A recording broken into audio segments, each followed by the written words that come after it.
Bienvenidos, bienvenidas a un nuevo podcast de Rehabilita con Éxito.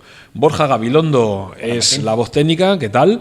Muy bien. Y quien nos habla, Martín Martínez, pues la voz comunicativa, por decirlo de alguna forma, pero el técnico, el que sabe, es él. Hoy estamos en el último podcast de 2025. Ha sido un año de cambio aquí en este canal maravilloso en el que yo creo que terminamos muy contentos con la labor que hemos hecho en este 2025. Pero para hablar de balances ya lo haremos en otra ocasión, porque hoy vuelve a Rehabilita con Éxito una persona muy especial para este proyecto. Luis Fernández Sarmiento fue nuestro primer entrevistado aquí en el canal y 2 años después regresa en un momento clave, yo creo, para la industrialización en España. Luis combina hoy varias perspectivas muy potentes. Es director de industrialización de Viuda de Sanz, donde vive en primera línea la evolución real de todos los sistemas industrializados, la producción en fábrica y la coordinación en obra. También es director general de Enerblock, una de las compañías que más ha avanzado en automatización, robotización y trazabilidad digital aplicada a componentes 1D y 2D. Pero además también, ahora ya no es presidente, sino vicepresidente de la Asociación Española de Construcción Industrializada. La industrialización ya no es una promesa, es una realidad que está siendo respaldada por administraciones públicas, promotores, fabricantes y técnicos. Y Luis está en ese centro de esa transformación. Su visión para nosotros va a ser importante. Arranca Rehabilita con Éxito.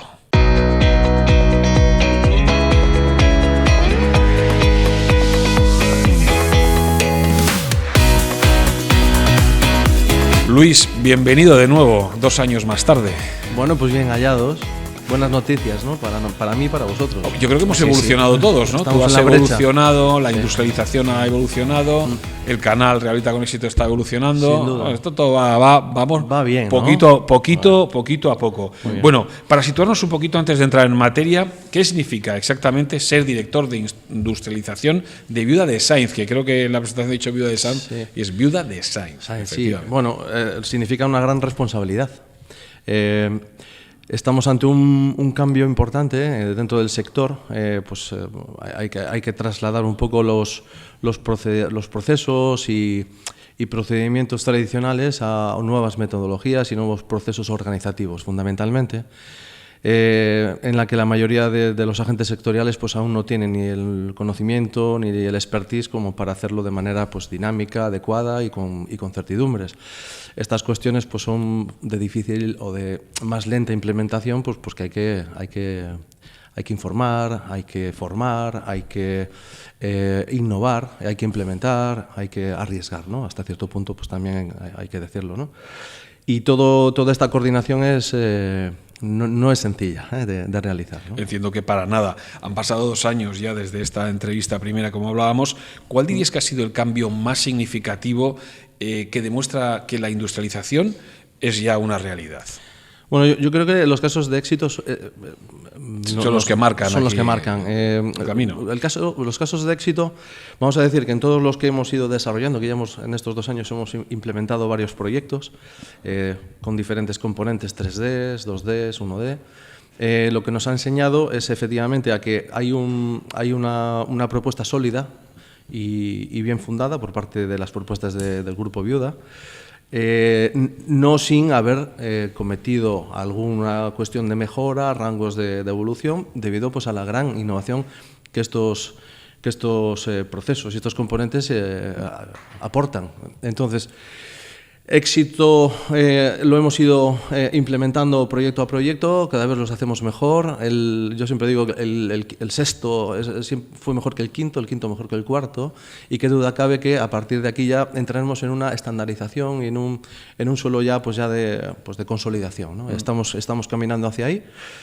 Sí que es verdad que nosotros llevamos bastante desarrollo y bastantes proyectos ejecutados, y a nivel global la industrialización requiere de todo este timing, de implementación del conocimiento, de nuevos sistemas y, como decía antes, pues un poco ese aprendizaje a la hora de diseñar y a la hora de coordinar, ¿no?, entre los diferentes actores sectoriales. ¿Y ha habido algún proyecto en el que digáis esto ya está funcionando? Porque cuando implementas algo nuevo, como la industrialización, sobre todo en el campo más de la rehabilitación, ¿hay algún proyecto en el que dices esto ya está entrando?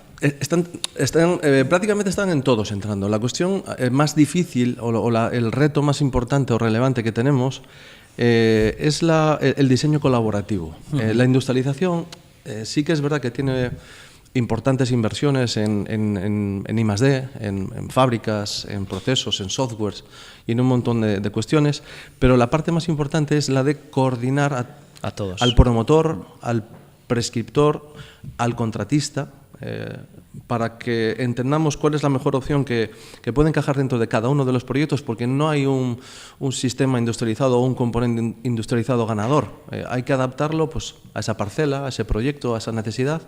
Y el entender esto desde un punto de vista transversal y con opciones requiere aprendizaje, requiere saber cómo implementarlo, cómo diseñarlo, para que trabajando bien la parte digital de los proyectos desde la fase del diseño, sabiendo cuáles son los alcances de cada uno de esos intervinientes, mejor se ejecutarán los proyectos. Ese es el momento en el que la industrialización dará un salto de economía de escala, en el que decenas o centenares o miles de prescriptores y de constructoras, etcétera, tirarán de una gran plataforma de componentes y de sistemas industrializados.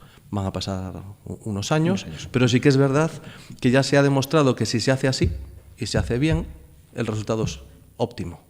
Bueno, lo hemos visto en otras industrias, ¿no? Claro, que decir, la automovilística somos capaces de construir un coche, creo que se tardan 24 horas, entre 24 y 48 en montarlo, pero claro, detrás hay un trabajo previo inmenso para que tú puedas fabricar un coche en 24 horas. Pues mira, al final lo que la industrialización de la edificación viene a proponer es exactamente esto, son procesos organizativos de diseño y de producción de un edificio. Parte de esos componentes o sistemas, en mayor o menor medida, dependiendo de las propuestas del industrializador de turno, pues tendrá más o menos porcentaje de industrialización sobre el proyecto de ejecución material del edificio. Por eso podemos y debemos de categorizar los niveles de industrialización de los componentes que van a implementar el edificio. Y podrás coger o combinar diferentes opciones. Dentro de la empresa, dentro del grupo, tenemos dos empresas que proponen industrialización. Una es JIT Housing, es una empresa que propone construcción de edificios bajo sistemas 3D, donde hasta casi el 90% del edificio se preensambla y se fabrica en nuestras instalaciones de Ribavellosa. Ahí prácticamente se hace todo el edificio, sobre rasante, hacia arriba. Casi se termina en esa fábrica. Luego hay un transporte y un ensamblaje de esos grandes módulos. En esos módulos ya vienen las instalaciones eléctricas, fontanería, revestimientos, cerramientos, todo lo que se nos ocurra que se hacen por parte de albañiles, gremios, etcétera, en una obra ya se hace en una fábrica. Es el grado de industrialización o categoría de industrialización más alta, porque en la obra se hará poco.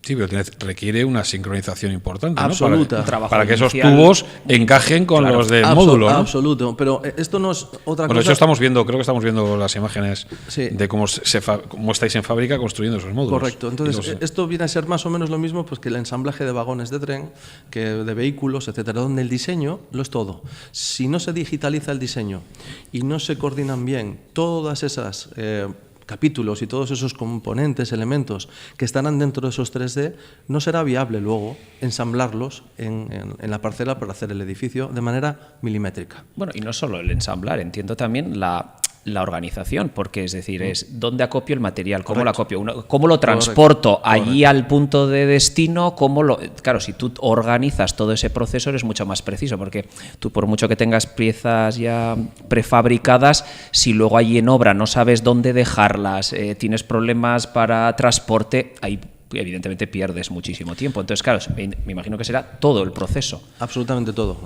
Lo dije antes, esto es un proceso organizativo, es un nuevo proceso organizativo. Y el proceso organizativo empieza en el diseño, en fases muy primigenias, incluso de anteproyecto, de concepto, para elegir qué sistemas será.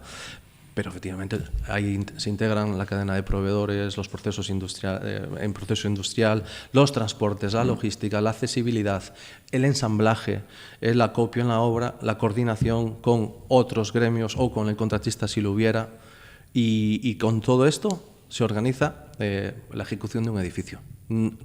Cosa no menor, bastante compleja, y ahí es donde radica la dificultad. No tanto en los procesos de fábrica y en los robots y en las cuestiones de desarrollo de software, sino en cómo coordinamos a todos los agentes sectoriales para que cada uno haga lo que tiene que hacer dentro de un Gantt mucho más corto en tiempo y mucho menos amplio en participantes. Y durabilidad, para la gente que no entienda bien el fenómeno de industrialización, esos módulos de los que estamos hablando que llegan y se ensamblan, a uno le puede entrar el pánico de decir, ¿y esto dura lo mismo que un edificio de construcción tradicional? Sí, de todos los productos y componentes que nosotros utilizamos, yo hablo de nuestros componentes y sistemas, necesitan tener una certificación para el debido cumplimiento del código técnico. No puedes implementar componentes y además estructurales si no hay una certificación y unas garantías al respecto de los mismos. Estas certificaciones ya no son esas certificaciones de los productos de la construcción, ¿no? Que tenían un marcado CE y tenían pues, bueno, una trayectoria, etcétera, que debido a cómo se montaban en el edificio, a través de unos seres humanos, de unos operarios, pues estaría mejor o peor ejecutado, pues con mejor o peor vida. Claro. Se diseñaban los edificios bien, pensando en hacerlo bien, en ejecutarlo bien, pero había muchos meses y mucha gente a la que había que no vigilar, pero sí hacer un seguimiento de buena ejecución. Muchas veces esa incorrecta ejecución daba pues como resultado pues problemas de vida útil, humedades y estas cuestiones pues que ya todos desgraciadamente pues conocemos en algunos casos, no en todos evidentemente. La industrialización lo que te permite, además de diseñar lo que vas a ejecutar en una fábrica y ensamblarlo, requiere y es necesaria la implementación de una certificación para esos componentes, a través de todos los elementos que la conforman. Por lo tanto, cuanto más categoría tengas de industrialización, mayor certidumbre del resultado de ese componente o de ese sistema vas a tener. Todas estas certificaciones se llevan, evidentemente, a unos ensayos de fuego, acústica, salubridad, no sé si me queda alguno más, eficiencia energética, hermeticidad, etcétera. Y luego también unos procesos de ciclos de envejecimiento, que se llaman, evidentemente, para los materiales innovadores. No hay una experiencia de estos materiales, pero sí de los elementos que los conforman. El acero ha vivido con nosotros y vive con nosotros en la edificación desde hace muchísimo tiempo y se hacen grandes edificaciones. Es nuestro sistema el estructural. Los sistemas de aislamiento pues son poliestirenos extruidos. Se utilizan masivamente en la construcción desde hace décadas. Los componentes de tableros, que son tableros cementicios o de yeso, también se utilizan masivamente desde hace décadas. Lo único que nosotros hacemos es compilarlos, meterlos en componentes industrializados y acelerar el proceso de ensamblaje y de producción, controlándolo en fábricas y en ensamblaje. No estamos implementando materiales nanotecnológicos o productos que no conozca ya el sector. Por lo tanto, la vida útil, pues evidentemente está controlada y certificada. Ahora mismo estabas hablando y me estaba viniendo a la cabeza el problema que desde las instituciones, y en la sociedad estamos viendo, y es el problema de vivienda, a nivel de todos los niveles, España, comunidades autónomas, etcétera. ¿Crees que la industrialización puede ser una herramienta importante para avanzar en ese sentido y crear más vivienda nueva? Y entiendo que pueda ser más barata, ahora me dirás si sí o si no, para solucionar o paliar parte de este problema. Bueno, la construcción industrializada o la industrialización de estos procesos para hacer edificios es una muy buena opción para... Entiendo que se construye más rápido. Absolutamente, y mucho más controlado y con un resultado mucho más cierto con respecto a lo que se diseñó. Lo que sí es cierto es que necesita un periodo de transición hasta hacerlo de manera escalable.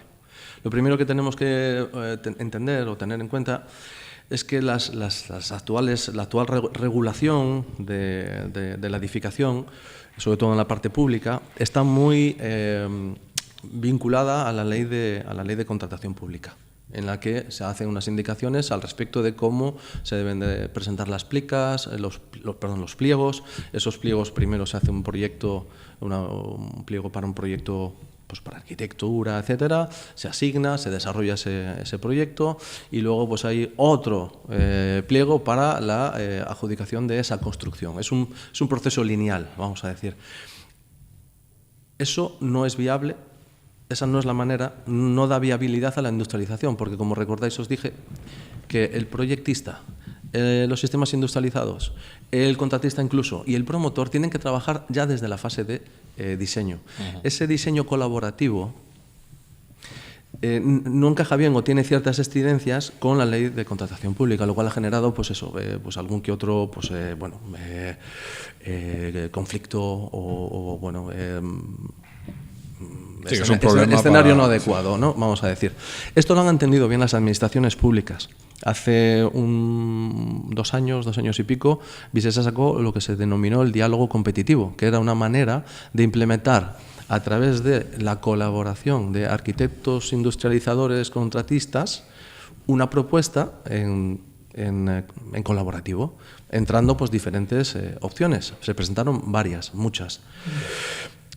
Como no encajaba dentro de lo que es pues la forma tradicional de hacerlo, pues tuvo pues algún que otro pues requerimiento por parte de algún sector algún gremio o agente sectorial al respecto, pues de que esto no era lo que había que hacer, etcétera, etcétera. Esto pues ralentizó un poquito ponerlo en marcha, pero al final pues se pudo poner atendiendo a la legalidad. ¿Qué sucede? Generó cierta incertidumbre. Porque íbamos a coger una inercia en ese concepto, además muy ligado al plan BIM de digitalización de los edificios públicos, etcétera, etcétera, con obligación, pues eso, año a año de implementar cada vez más estos escenarios de digitalización, cosa que viene muy bien a la industrialización, porque claro, si no hay digitalización, no hay industrialización. Entonces estábamos dentro de, bueno, esto parece que encaja y encaja bien. Sucedió esto, entonces esto fue, vamos a decir, una luz, ¿no?, que a otras comunidades autónomas las llevó por otros caminos. Estos derroteros o estos cambios de planteamiento han llevado a las administraciones públicas regionales, mayoritariamente a nivel nacional, a, en vez de gestionar y sacar pliego de arquitectura y pliego de ejecución, lo que están haciendo es poner el uso del suelo público a disposición de unas concesiones demaniales de unos arrendadores para que durante X años, con unos costes ciertos y conocidos y controlados para que no se especule al final del ciclo de vida pues con la venta y con la vivienda pues protegida, como ha pasado en otras épocas, ¿no? Desgraciadamente. Lo que se hacía y se hace es dar una concesión a un explotador. Ese explotador ya no está adscrito... Regido por las normativas de las instituciones. De contratos, claro, de contratos públicos. Claro. Y ahí ya se pueden meter, pero por cientos y por miles, que ya lo están haciendo en algunas comunidades autónomas, la industrialización como la herramienta adecuada. ¿Eso qué sucede? Que nos meten en unos escenarios de demanda enormes. Ya. ¿Hay oferta para toda esa necesidad? Aún no. Ya. ¿Cuál sería la comunidad que más está apostando por la industrialización? La comunidad en España. En general todas. Todas. En general todas. Y todas además siendo muy creativas. Hay comunidades autónomas que incluso están generando decretos en los que hacen recalificaciones de suelos pues que están pues dotacionales, que han quedado a reserva, pues dotacional pues por la ejecución de otros proyectos, etcétera. Están entendiendo que hay que ponerlos en carga y lo que están haciendo por decreto es hacer una recalificación para uso de vivienda protegida y en muchos casos, por ejemplo Andalucía, está metiéndole un incremento del 20% de la edificabilidad prevista en el plan general del ayuntamiento pues, que corresponda y un 20% más de densidad. Esto es muy atractivo para que un inversor pues, claro, tenga pues, una mejor cuenta de resultados, porque al final el módulo, lo que es el euro metro cuadrado que va a pagar el ciudadano, ese no se toca. Entonces, la manera para que le funcione bien la cuenta de explotación al arrendador es incrementar el metro cuadrado, aumentar la vivienda y tener una mejor cuenta de explotación, porque al final son empresas que van a alquilar vivienda social. sobre unas exigencias y sobre unos precios marcados y que no se van a poder tocar. Claro. Por lo tanto, es un negocio muy fino, muy de poco margen, pero algo hay que hacer para que interese y se ponga carga de oferta de vivienda en el mercado. Está claro. Oye, ¿hubo algún momento, algún proyecto en el que dijiste, venga, esto ahora sí que sí, esto sí que ha cambiado, esto ya está en marcha y que funciona de verdad?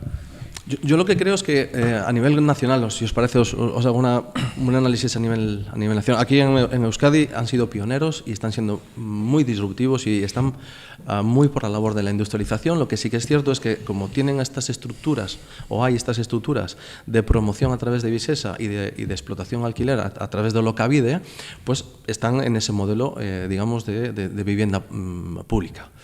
A nivel nacional, lo que se ha visto es un absoluto cambio del concepto y la percepción política al respecto de que la industrialización tiene una casuística y unas necesidades muy determinadas para que funcione bien.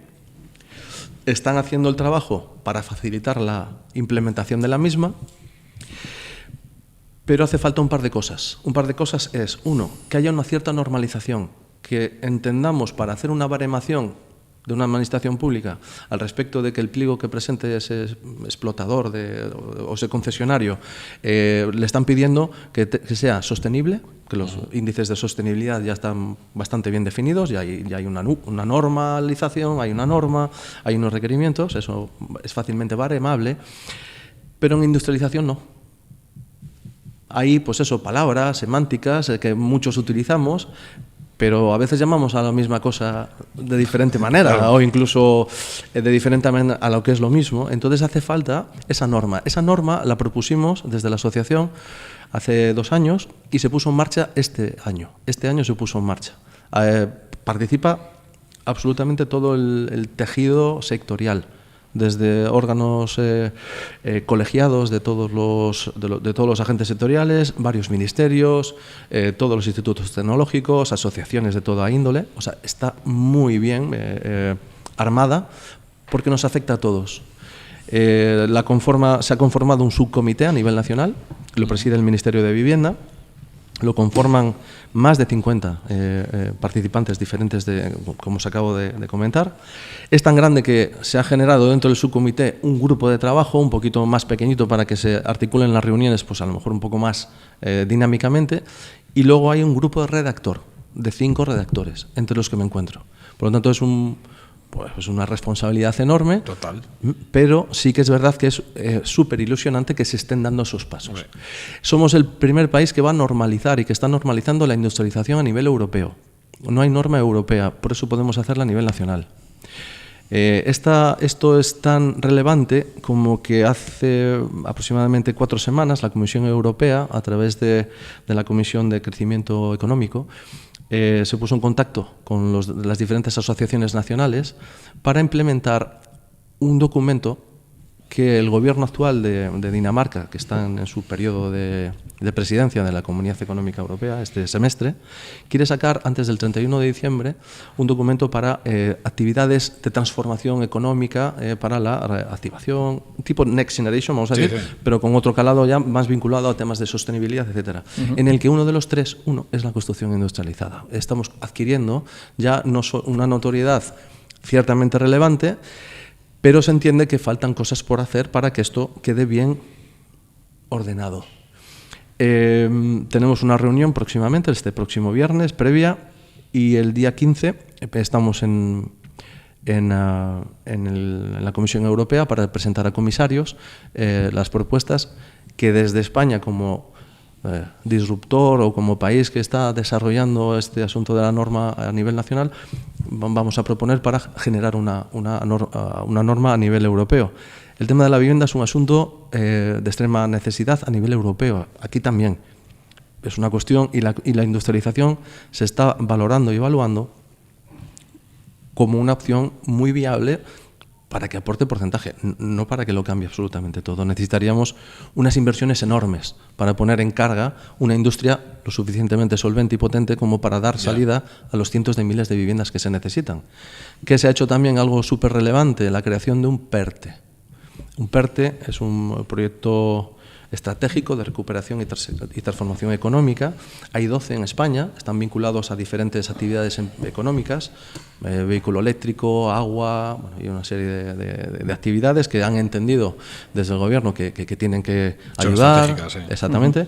Y el pasado mes de marzo se oficializó el PERTE para la construcción industrializada, cosa también muy relevante. Claro, este PERTE y estas ayudas serán para abrir esas fábricas que se necesitan. Hay que estipular cuáles son los alcances, cuáles son los modelos de financiación, cómo van a ser esas ayudas. Bueno, en eso se está trabajando también. Se está trabajando, además, yo creo que bastante intensamente. Lo que pasa es que sí que está muy vinculado a la norma. Ya otra vez chocamos con la norma. No chocamos, sino que son necesarias. Entonces estamos en un momento en el que necesitamos ir muy deprisa para hacer algo súper complejo. Pero yo creo que el conocimiento y las voluntades están muy vectorizadas y yo creo que en los próximos meses esto se va a quedar bastante asentado. Bueno, por lo que te oigo, ya en 2 años habéis avanzado muchísimo. Bueno, en 2 años hemos avanzado, yo creo que hemos avanzado muchísimo en 6 meses. En 6 meses ha sido una cosa exponencial. El interés, las necesidades. Hubo durante estos 2 últimos años mucha conversación público-privada, muchísima, y ahora yo creo que ya después de esas conversaciones público-privadas que han sido muy fructíferas, se están tomando decisiones bastante proactivas y bastante acertadas para poner esto en marcha. No podemos parar. Desde el sector privado vamos a seguir metiendo mucho tiempo, mucho conocimiento y mucha inversión económica también en ello. Absolutamente, pero por eso necesitamos, igual que se ha dado, cuando compramos un coche se nos dan unas ayudas para comprar el coche eléctrico porque es un poco más caro que el otro, que el de combustión.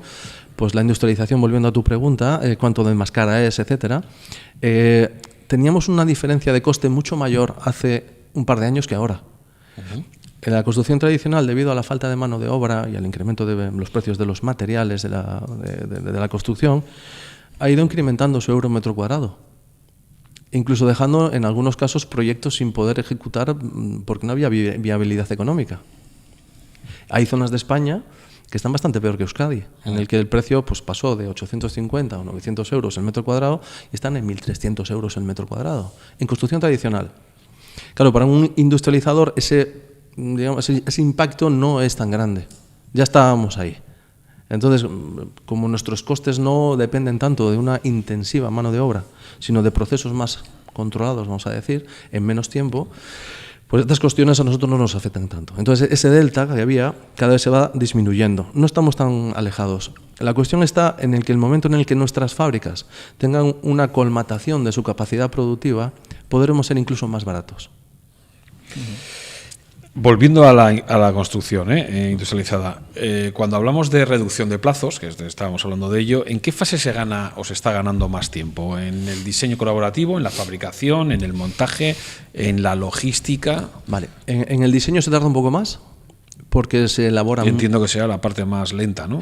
Sí, pero bueno, al final, ¿sabes lo que sucede? Que cuando utilizamos, cuando nos adjudican, por ejemplo, obra pública, que nos dicen, pues mira, tienes que hacer esto en tanto tiempo, el proyecto de ejecución en tanto otro. Luego se contesta, se da la licencia, empezamos a producir, empezamos a ensamblar, etcétera. El tiempo que nos dan para realizar el proyecto de ejecución o el proyecto básico, previo, es más o menos el que se utilizaba antes para la construcción tradicional. Y estamos respondiendo bien. ¿Por qué? Pues porque nosotros ya tenemos unos departamentos de arquitectura y de ingeniería, exactamente, y unos softwares que son muy rápidos de trasladar al coordinador, que será el arquitecto proyectista, en el que nosotros damos las partes industrializadas o el todo, dependiendo de los alcances de industrialización, y luego ahí meterá las demás partidas que tiene que ir metiendo. O sea, esto lo que nos permite la digitalización es ya ir viendo colisiones, errores, pero por milímetros. Si vamos al concepto de digitalización 3D, a lo que es el BIM, lo que se conoce mayoritariamente como BIM, podemos hacer estas cosas con absoluta certidumbre del resultado y del coste. de manera rápida, además, porque si sabes manejar la herramienta, va todo mucho más rápido. Y los industrializadores aportamos mucha ayuda al prescriptor. O sea, no es un producto que te damos una ficha técnica y tú ya luego diseñas. Formamos parte del detalle técnico, de la solución constructiva, de la implementación de las diferentes capas que no hagamos. Lo que comentabas al principio, que estaban todos conectados, ¿no? Correcto. En ese sentido. En la práctica, ¿qué retos reales os habéis encontrado durante el montaje de sistemas 3D o 2D en obra? Pues mira, con el 3D lo único que necesitamos es que la solera desde donde nacemos, con nuestros anclajes, pues haga un acto de replanteo adecuada para que esos anclajes nuestros vayan al milímetro y ahí crezcamos. Va a depender solo de nosotros. O sea, prácticamente JIT Housing con su 3D es un tema más de coordinación de ellos mismos que de interactuación con nadie. Además, los medios de elevación también son propios nuestros. O sea, no hay un constructor, vamos a decir, tradicional. Hay en el movimiento de tierras, en el tema de las cimentaciones, etcétera, eso sí. Ahora, la base. Sí, de ahí para arriba todo JIT, todo 3D. Mucho más complejo, más complicado de organizar, de gestionar, la fábrica, como tal. Pero es todo, si lo hacemos mal o bien, ya no hay escapatoria, ¿no? Vamos a decir. Sin embargo, en componentes, por ejemplo, como Enerblock, que soy el director yo general, podemos hacer elementos en 2D, o componentes 2D, que significan, pues eso, como los muros prefabricados de hormigón, pero con otros materiales que utilizamos nosotros, y vamos haciendo crecer el edificio. Montáis el puzzle. Montamos eso es un mecano. Sí. Vamos montando, va creciendo el edificio, y ahí muchas veces utilizamos los medios de elevación de la contratista. Ahí tiene que haber cierta coordinación. Ellos tienen que haber hecho bien esa planchadita. Esa planchadita tiene que quedar a través de un acta de nivelación perfecta, porque nosotros no es un más menos 4 centímetros, 3 centímetros. Inviable. O sea, nosotros vamos al milímetro. Sí, porque los robots y las máquinas y los mecanizados que hacemos en fábrica no los hacen seres humanos, los hacen máquinas a través de unos softwares de diseño. No hay una interpretación o un... Hoy ando un poco flojo de tino, ¿no? Entonces ahí sí, y luego además hay una coordinación que luego tienen que venir detrás de nosotros, pues hacer instalaciones eléctricas, la fontanería, cerrar carpinterías, etcétera, y ahí sí que hay una cierta coordinación. Cuando encima no hacemos estos 2Ds y lo que hacemos es, cuando no hacemos estos 2Ds estructurales y los hacemos solo 2Ds autoportantes, ponemos una fachada a todos visualizamos los edificios de hormigón, ¿no? Los pilares, los forjados, pues nosotros ahí lo que hacemos es cerrar el edificio con una fachada 2D. No es estructural principal, es autoportante y viene con su acabado exterior, con su ventana, etcétera, y ahí sí que tenemos una mayor afectación con esos hormigones. Claro. Pero para eso nuestros anclajes, etcétera, pues trabajan. Hay una digitalización previa, mediciones por todos los lados, pero sí que requiere mayor coordinación con el equipo de contratistas. Hombre, ahí habrá una relación directa luego con la mano de obra en obra, porque al final... ¿De la nuestra o de la de ellos? No, digo de la constructora, porque al final sí. Si todo viene industrializado, porque ahora mismo es un problema sí. serio que tenemos, sobre todo aquí en Euskadi, el tema de la mano de obra. Sí. Entonces, la industrialización suple también un poco ese problema que tenemos. Absolutamente. Mira, fíjate, donde más problemas hay, fundamentalmente en el sector de la construcción, es en cofrado y albañilería. Son dos gremios, pues que hay poca oferta. Y hay poco donde tirar. Esto afecta a los costes luego también. Cuanto menos oferta hay y la demanda crece, pues los precios se elevan. Cuando nosotros hacemos una fachada, claro, tenéis que pensar que los andamiajes, los fachadistas, los ventaneros, los albañiles, los pladuristas, etcétera, todos estos gremios ya no están en esa fachada 2D. Si luego a eso le unimos que podemos meter nuestros forjados industrializados, ya tampoco habrá encofradores, que no los hay. No me decían, es que estáis destruyendo puestos de trabajo. No. Ya te iba a decir, ten cuidado con lo que estás diciendo. No. No se trata Serán especializados esos puestos. No, son nuestros. La cuestión es que no hay. O sea, ¿dónde tú encuentras cuadrillas de encofradores para hacer todo el hueco? No existen. O sea, no estamos destruyendo algo que exista.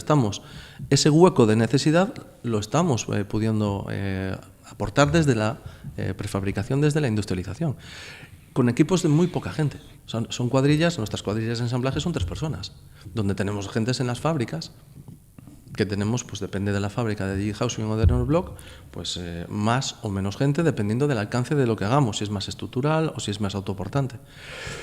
Pero estamos cambiando una necesidad de mano de obra intensiva en la parcela, en lo que es el edificio, por puestos de trabajo fijos en industria, con poco ensamblaje en la obra. Otra ventaja que veo ahí es un poco la afección de la obra en lo que es en la zona, en el entorno, ¿no? Absolutamente. Mucho más reducido, menos ruido, plazos más cortos. Plazo corto. Absolutamente. Residuos, molestias.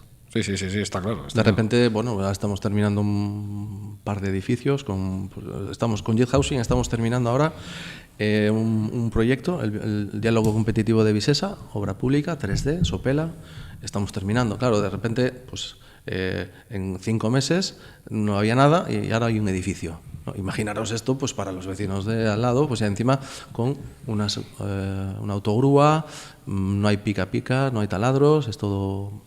Sí, muy lo que has sencillo, dicho tú, sin ruido, sin basura, sin... Eso es. Luego estamos con otro proyecto con Enerblock, estamos hablando de 3.200 metros cuadrados de fachadas para 2 edificios, de 4 y 5 plantas, 72 viviendas, y llevamos 5 semanas y vamos a terminar en la próxima si todo va bien. En 6 semanas habréis hecho todo el edificio. Sí, lo que pasa es que este clima no nos está ayudando últimamente. Bueno. Estamos teniendo unos días... para nosotros un día es muchos metros cuadrados. Claro, en fábrica ya está terminado el edificio. Lo tenemos en los vagones de estocaje, listo para ir nutriendo al ensamblaje. Llevamos una cadencia aproximada de 2 semanas, 3 en fábrica y luego empezamos a mandar a obra. Entonces, claro, la fábrica termina, la obra ya terminará lo que estaba en ese pulmón, ¿no? ¿Y el tiempo afecta mucho a la construcción? El tiempo afecta, la lluvia no tanto, el viento sí. El viento sí, porque son elementos que hay que izar, tienen grandes dimensiones, hay un efecto vela, hay unas indicaciones de seguridad, de velocidad del viento que no nos permiten. Y luego ya si la lluvia es muy, muy persistente, pues sí, también los ensambladores pues tampoco pueden trabajar en condiciones pues de exposición a inclemencias meteorológicas durante tanto tiempo, ¿no? Vamos a decir. Hay otros trabajos que hacer por dentro, o sea, realmente vamos llevándolo... Que contrarrestas unas con otros trabajos y vas avanzando. Sí, no hemos parado, pero sí que es cierto que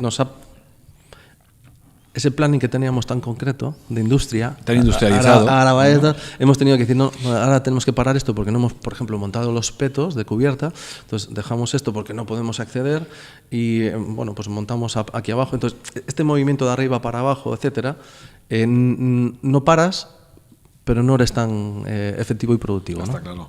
Oye, la presencia de la mujer en el sector de la construcción en general es pues, una presencia mínima. ¿En la industrialización ocurre lo mismo? ¿O cuál es ahora mismo el Pues mira, punto? Dentro de la asociación es un tema que aún debatimos el pasado 29 de octubre, hicimos el foro, es el tercer año que hacemos el foro de industrialización y uno de los temas era el tema de la llegada de la mujer. A ver, en este aspecto, nosotros somos industria. Quien no tiene un departamento técnico tiene una fábrica. El entorno de ensamblajes ya está la mujer. Por ejemplo, tú te vas a una línea de ensamblaje en CAF, ¿no? Por ejemplo, por poner un ejemplo, o no sé, la Volkswagen, etcétera. Pues ya hay un ratio mucho mayor de mujeres en líneas de ensamblaje. Sí. Pero donde está verdaderamente la potencia de la entrada de la mujer es en los mandos intermedios y departamentos técnicos. Yo, por ejemplo, ingenierías, arquitectura, ingeniería, mi caso particular, en el blog, las 3 responsables de departamento, producción, oficina técnica y comercial, son mujeres. 2 de ellas son arquitectas y una es ingeniera.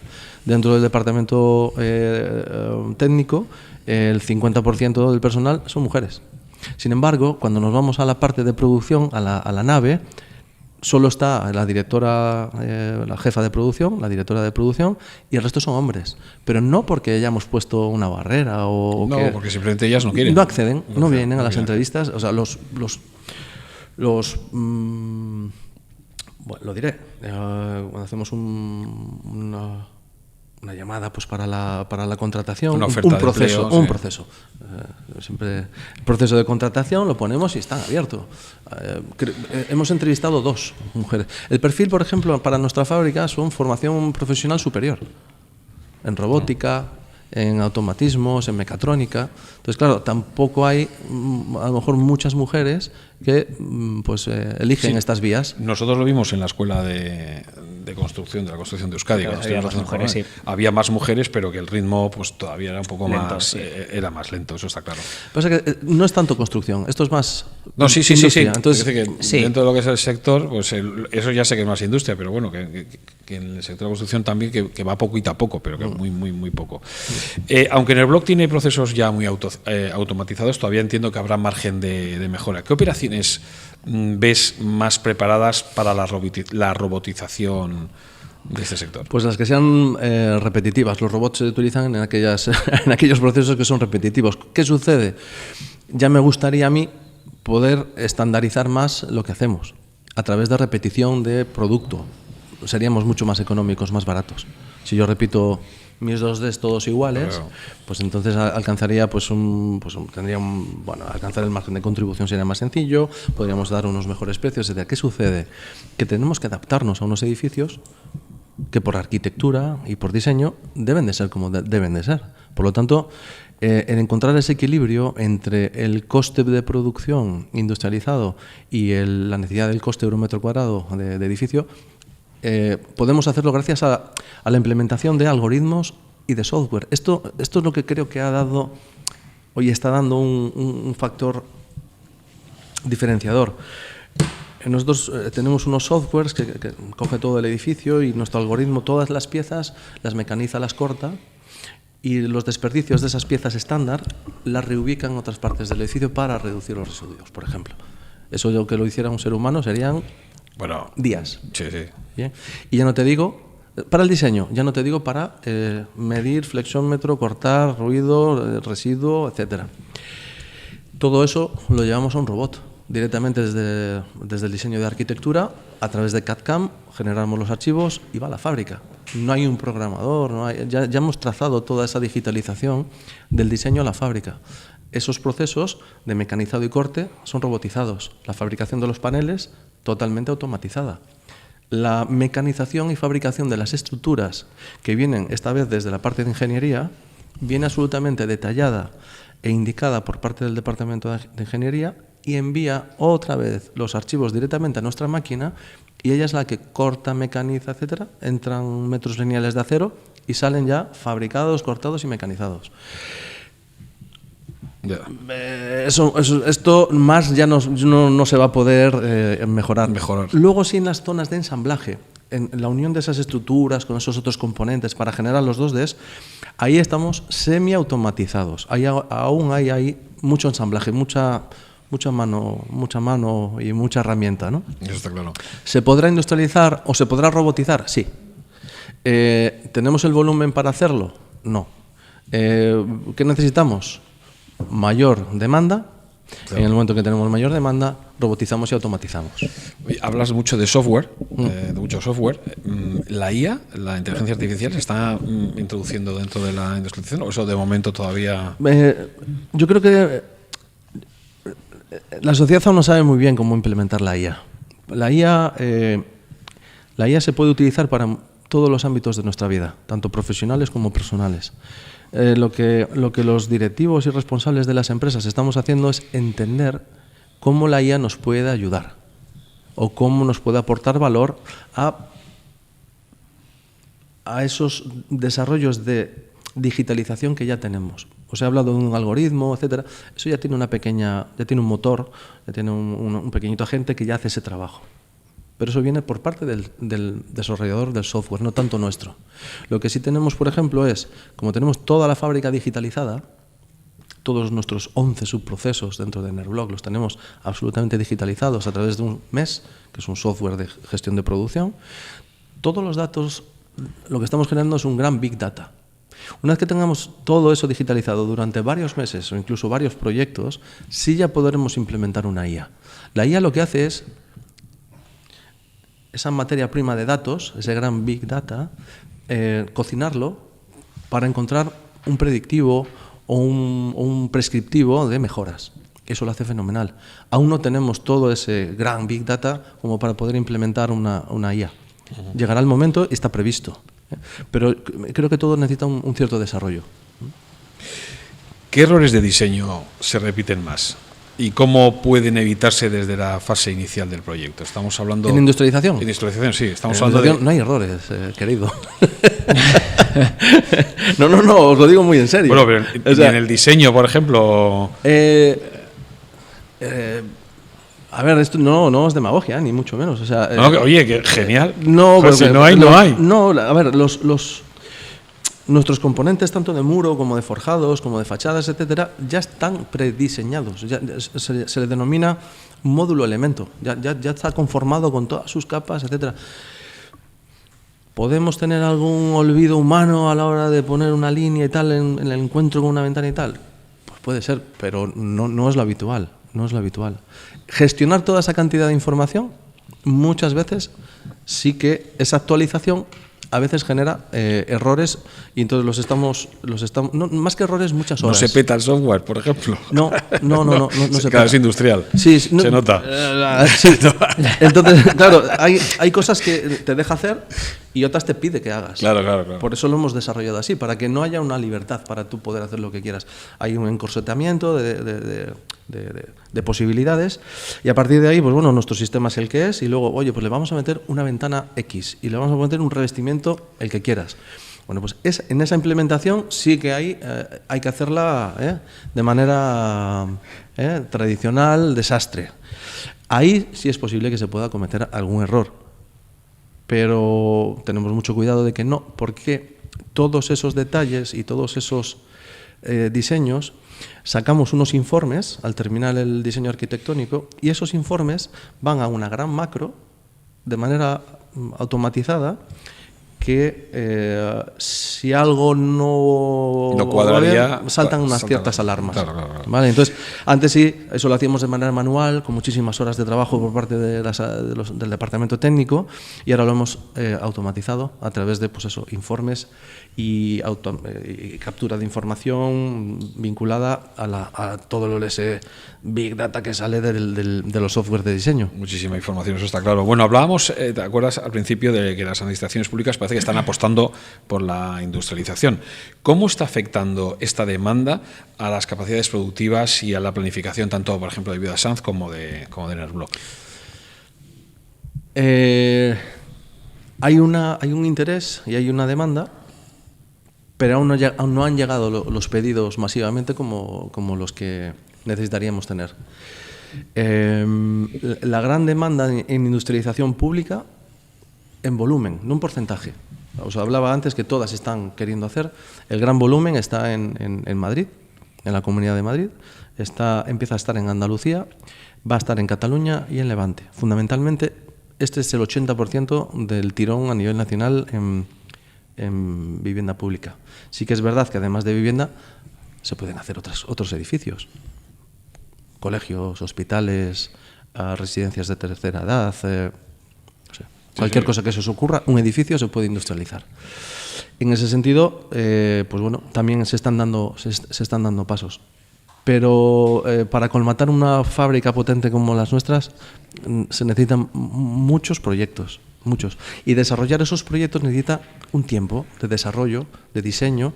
Entonces, hasta que lleguen, pues ahora mismo vamos mucho mejor que hace un año. Hace un año pues estábamos haciendo lo que estamos ejecutando hoy, pero ahora ya nuestro pipeline es más grande, pero podemos asumir muchísimo más. Y en rehabilitación. Que lo diga bien a las cámaras porque lo estás repitiendo. Sí. Digo, oye, que aquí hay oferta. Sí. A ver, yo os digo una cosa. Dentro del plan estratégico de Enerblock está el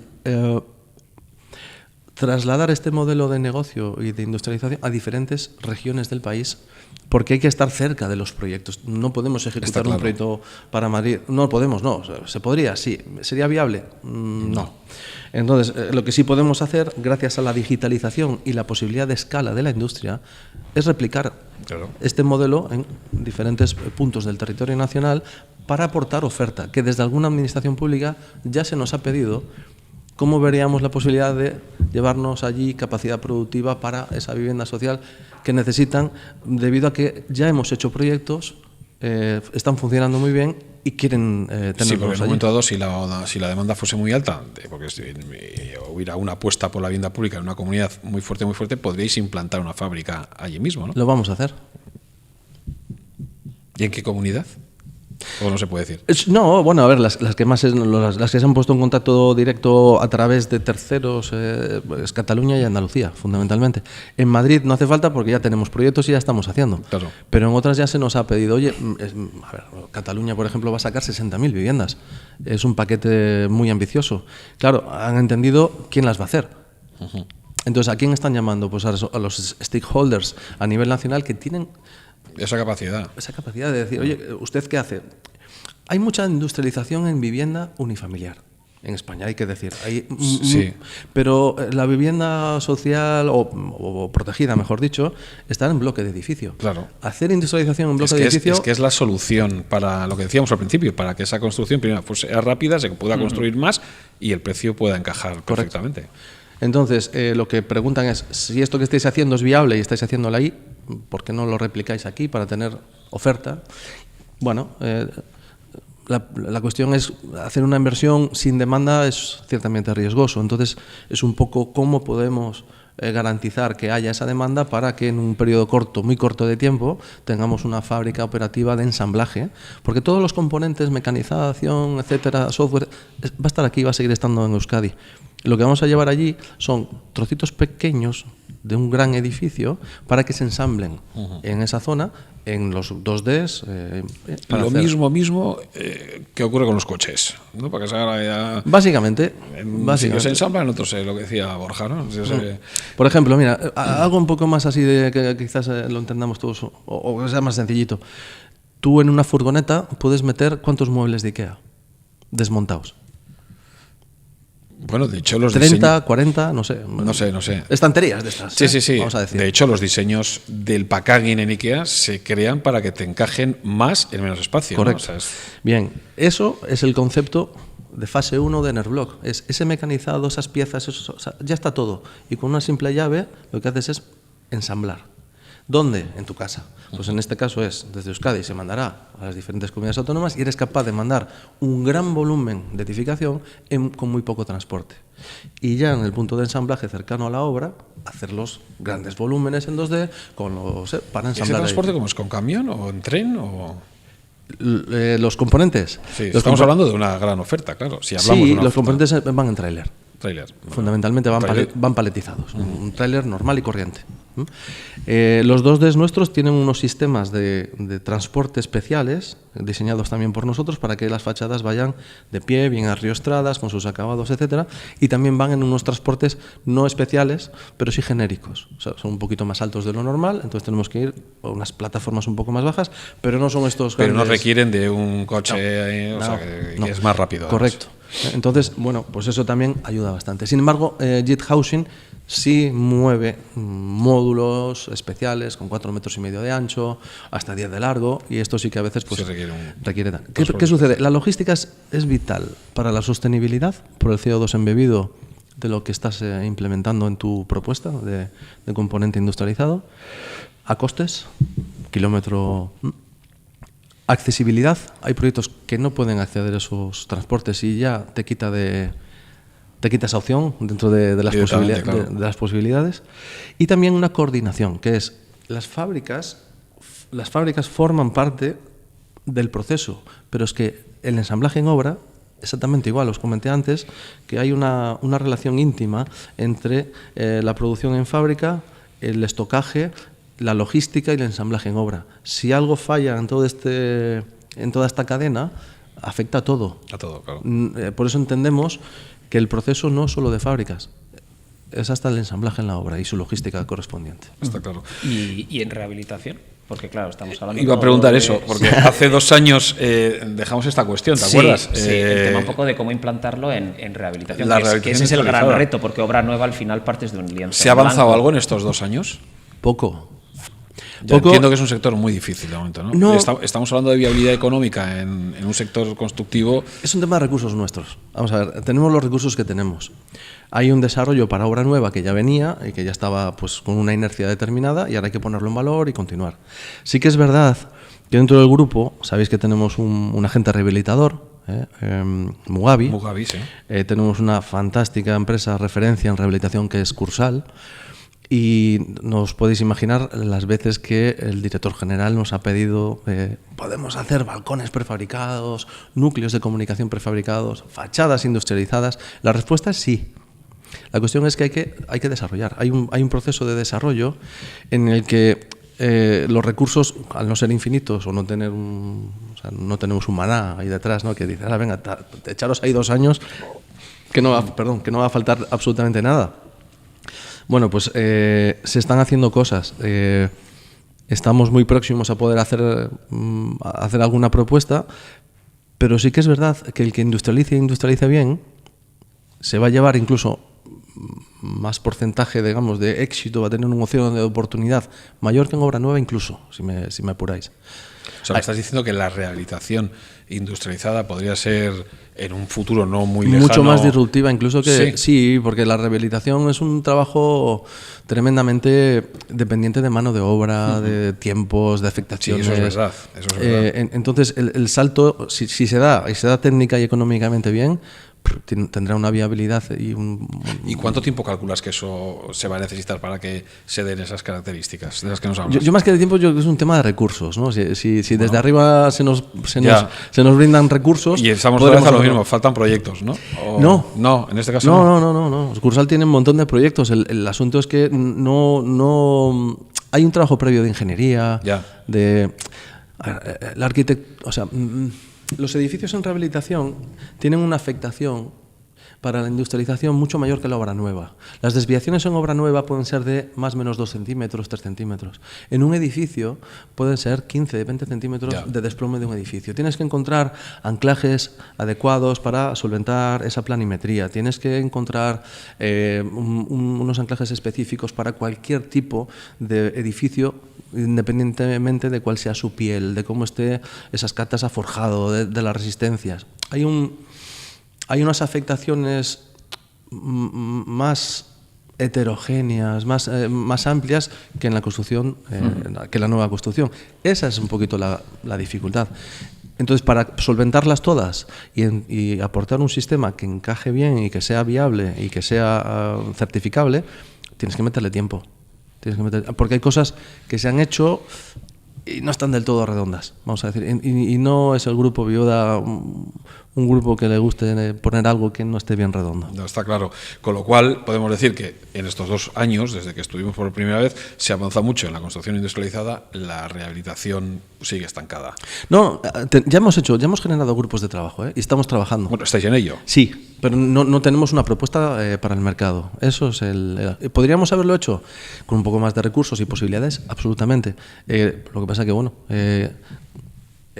Cursal está rehabilitando, nosotros industrializando, y hay un interés mutuo porque convergemos en el interés, queremos hacerlo, pero bueno, pues vamos a reuniendo. Es decir, danos tiempo. Un poquito de tiempo. Si por ellos fuera sería lo que necesites y ya, y por mí y por nosotros también. Ya, claro. Pero bueno, las empresas tienen planes estratégicos y bueno. Estamos acabando ya el 2025, esta es el último podcast que hacemos en el 2025. ¿Cómo ves el futuro de aquí a 2-3 años, los 2 próximos años? Que supongo que nos volveremos a reunir para ver cómo va. ¿Cómo ves el sector de la industrialización? Claro. Bueno, pues yo el sector de la industrialización... Sobre todo el de la rehabilitación. El de la rehabilitación. Sí, bueno, y el general también. Yo creo que son los dos. O sea, yo creo que la industrialización, si llega, va a llegar de manera masiva y escalable. Vamos a tener que hacer muy rápido la norma y que se ponga en marcha el PERTE de manera inmediata para poder generar esa industria que necesita la vivienda protegida, fundamentalmente, en primer escenario, pero el sector privado también. Soy optimista, también hay que entender que el 2027 es año electoral, entonces... Está bien, nos ha venido bien porque evidentemente se van a querer hacer cosas. Bueno, y se está hablando de la vivienda como una necesidad urgente, se está intentando apostar por la vivienda. Eso es cierto, pero puedes decir y no hacer, ¿no? Vamos a decir. Sí, bueno, pero luego resulta que haces 200 viviendas al año, pero... Eso es, entonces yo creo que ahora hay que demostrar y se puede demostrar. Y la valía de la industria está en que podremos hacer si se dota adecuadamente el camino adecuado para que no dependa solo del sector privado. Vamos a transformar un sector y vamos a intentar transformar una sociedad. Esto no es sencillo, ni es baladí, no es una cuestión de una empresa o de dos. Esto es un tema sectorial, de asociación, por eso el sector necesita un gremio muy potente en industrialización, de empresas muy solventes que den oferta de industrialización a nivel nacional, porque todas las comunidades autónomas quieren construir vivienda protegida, todas. Y además están empeñadas porque lo necesitan. Hay gente que utiliza la palabra, pues estamos en alarma social, tenemos problemas gravísimos, sobre todo para los jóvenes. Tengo 3 hijos. Para una vivienda, sí, claro. Y tienes 21, 19 años. O sea, en breve acaban la carrera y cómo van a estructurar sus vidas, ¿no? Si no hay una vivienda donde estar, ¿no? Nos preocupa y nos ocupa a todos. Yo creo que tenemos una responsabilidad muy grande, los industrializadores, para hacerlo bien, para hacerlo rápido y para hacerlo consecuentemente para lo que necesita. Pero necesitamos apoyo de la administración para dar ese orden de escalabilidad. Necesitamos cientos de miles de viviendas, repito. Cientos de miles de viviendas necesitan un plan de inversiones enorme. A nivel nacional. Está claro. Una estrategia, además. Bien. Y la rehabilitación es otro nicho, perdona, que comentabas, y que efectivamente, en el momento en el que empezamos a escalar y empezamos a dotarnos de recursos, todo es más fácil. La industria tiene la ventaja de que a veces no, cuando se desarrollan los procesos, se innova, no tienes un orden de producción elevado. En el momento en el que no es lineal, es exponencial. La capacidad que tenemos inmediatamente se pone. Hasta que no llegamos a ese punto de inflexión, pues pasa un cierto tiempo. Lo que tenemos que intentar es hacer que ese tiempo sea el menor posible a través de tomar buenas decisiones, privada y públicamente, y a partir de ahí poner en carga un cambio estructural, económico en el sector de la edificación. ¿Y crees que en 3 años, 3, 4 o 5 años podría llegar ese punto? En 5 años absolutamente. En 3 años va a haber norma, va a haber ayudas, incluso yo creo que en 2 años esto ya está. Yo creo que ya tengo que estar hablando de varias fábricas el año que viene. Estoy segurísimo. En 2 años. Estoy segurísimo.